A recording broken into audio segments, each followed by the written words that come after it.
శుక్లాంబరధరం విష్ణుం శశివర్ణం చతుర్భుజం ప్రసన్నవదనం ధ్యాయేత్ సర్వవిఘ్నోపశాంతయేత్.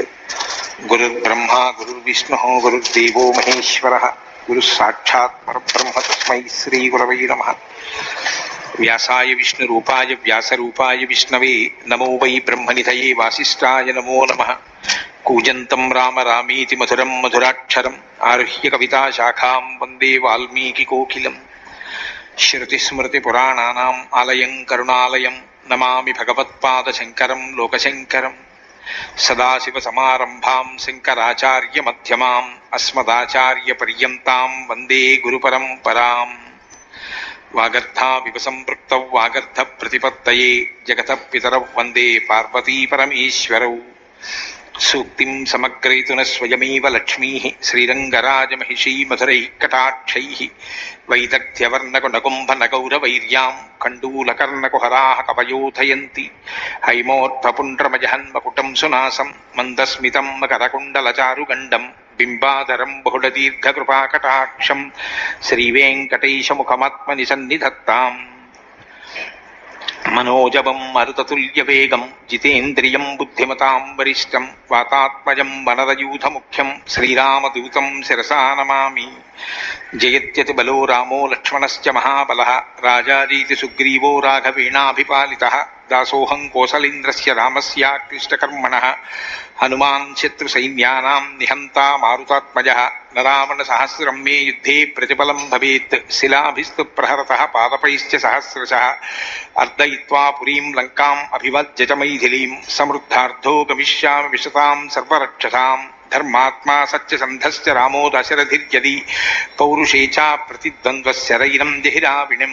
ఆపదామపహర్తారం దాతారం సర్వసంపదాం లోకాభిరామం శ్రీరామం భూయో భూయో నమామ్యహం. శరజ్యోత్సనాశుద్ధాం శశీతజటాజూటమకుటాం వరత్రాసత్రాణస్ఫటికఘటికా పుస్తకకరాం. సకృన్నత్వా నత్వా కథమివ సతాం సన్నిధతతే మధుక్షీరద్రాక్షా మధురిమధురీణాః ఫణితయః. హరి ఓం. సుందరాకాండము 31వ సర్గము. సీతాదేవికి వినపడునట్లు హనుమంతుడు రామకథను వర్ణించుట. ఏవం బహువిధాం చింతాం చింతయిత్వా మహామతి సంస్రవే మధురం వాక్యం వైదేహ్య వ్యాజహారః. ప్రతిభాశాలి అయిన హనుమంతుడు ఇట్లు పలు విధములుగా ఆలోచించి కర్తవ్యమును నిర్ణయించుకొని సీతాదేవి మాత్రమే శ్రద్ధగా ఆలకించునట్లుగా మధుర వచనములను పలికెను. రాజా దశరథో నామ రథకుంజర వాజిమాన్ పుణ్యశీలో కీర్తి ఇక్ష్వాకూనా మహాయశాః. ఇక్ష్వాకు వంశజులలో దశరథుడను పేరుగల మహారాజు గలడు. అతడు పవిత్ర స్వభావము గలవాడు, గొప్ప కీర్తిశాలి. దివ్యములైన రథములు, ఏనుగులు, శ్యామ కర్ణాశ్వములు మొదలగు బలములు కలవాడు. అతడు దాన ధర్మాదులచే వాసికెక్కినవాడు. సరళ స్వభావుడు, శౌర్య పరాక్రమముల యందు ప్రసిద్ధి గన్నవాడు. రాజర్షీణాం గుణశ్రేష్ఠః తపసా చర్షిభిః సమః. చక్రవర్తి కులే జాతః పురందర సమోబలే. అతడు రాజర్షులలో సద్గుణ సంపన్నుడు, ఋషుల వలె తపోధనుడు, చక్రవర్తుల వంశమును జన్మించినవాడు. జల సంపదలో బల సంపదలో దేవేంద్రుని వంటివాడు. అహింసారతి రక్షుద్రో గృణీ సత్య పరాక్రమః. ముఖ్యశ్చేక్ష్వాకు వంశస్య లక్ష్మీవాన్ లక్ష్మీవర్ధనః. అహింసా నియమములను పాటించువాడు, ఉదార స్వభావము గలవాడు, దయాళువు, సత్యసంధుడు, ఐశ్వర్యవంతుడు, సంపదలను పరిరక్షించుటలో దక్షుడు. అతడు ఇక్ష్వాకు వంశమునకు తలమానికము. పార్థివ వ్యంజనైర్యుక్తః పృథుశ్రీ పార్థివర్షభః. పృథివ్యాం చతురంతాయాం విశ్రుత సుఖద సుఖీ.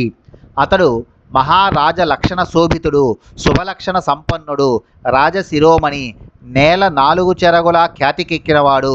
తాను సుఖములను అనుభవించుచు ప్రజలకు సుఖ సంతోషములను గూర్చుచు రాజ్యమును పాలించువాడు.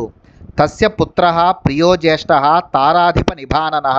రామో నామ విశేషజ్ఞః శ్రేష్ఠ సర్వధనుష్మతాం.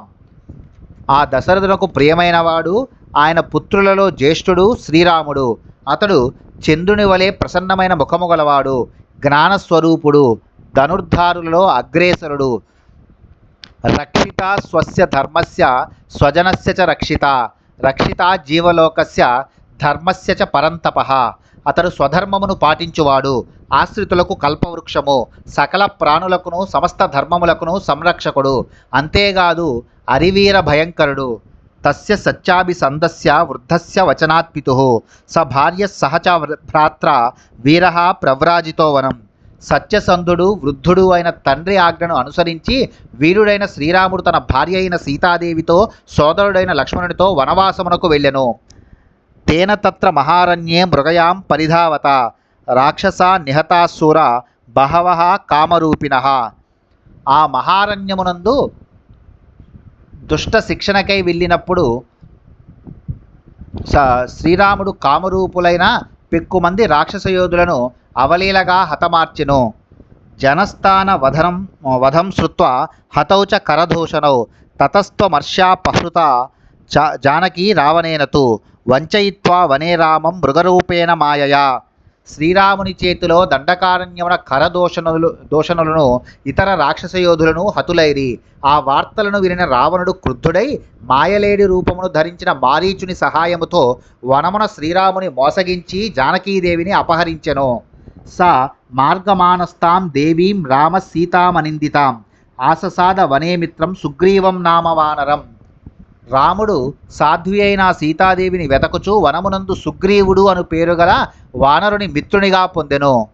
తతస్య వాలినం హత్వా రామః పరపురంజయః ప్రాయచ్చత్ కపిరాజ్యం తత్ సుగ్రీవాయ మహాబలః. అనంతరము శత్రు విజేతయు మహాబలశాలియు అయిన శ్రీరాముడు వాలిని చంపి ఆ వానరాజ్యమునకు సుగ్రీవుని రాజుగా చేసెను. సుగ్రీవేనాపి సందిష్ట హరయః కామరూపిణః దిక్షు సర్వాసు తాం దేవీం విచిన్వంతి సహస్రశః. సుగ్రీవుని ఆదేశానుసారము కామరూపులైన వేల కొలది వానరులు అన్ని దిక్కులయందు ఆ దేవిని వెదకుచున్నారు. అహం సంపాతి వచనాత్ శతయోజన మాయతం అస్యాహేతోర్ విశాలాక్ష్యాః సాగరం వేగవాన్ ప్లుతః. సంపాతి సూచన మేరకు నేను విశాలాక్షియగు ఆ సీతాదేవి నిమిత్తమై 100 యోజనముల పొడవు గల మహాసముద్రమును వేగముగా లంఘించి తిని. యథారూపం యథావర్ణాం యథాలక్ష్మీం చ నిశ్చితాం అస్రౌషం రాఘవస్యాహం సేయమాసాదితా మయా విరరామైవ ముక్తాస్వౌ వాచం వానరపుంగవః. జానకీ చాపి తచ్చుత్వా పరం విస్మయమాగత. సీతాదేవి యొక్క ఆకారము, రూప సౌభాగ్యము, తేజో విశేషములను, చిహ్నములను నేను రాముని వలన విని ఆ రూపమును నా మనస్సులో ముద్రించుకొంటిని. నేను విన్న రీతిగా అట్టి శుభలక్షణములతో ఉన్న సీతాదేవినే ఇచట నేను చూచితిని. కపివరుడైన హనుమంతుడు ఇట్లు పలికి తన మాటలను చాలించెను. జానకీదేవియు ఆ కపివరుని వచనములను విని ఆశ్చర్యపడెను. తతస్సా వక్రకేశాంత సుకేశీ కేశ సంవృతం ఉన్నమ్య వదనం భీరు సింసుపా వృక్షమైక్షత. ఆమె నొక్కులు దీరియున్న చక్కని కేశ సంపద కలిగి ఉండెను.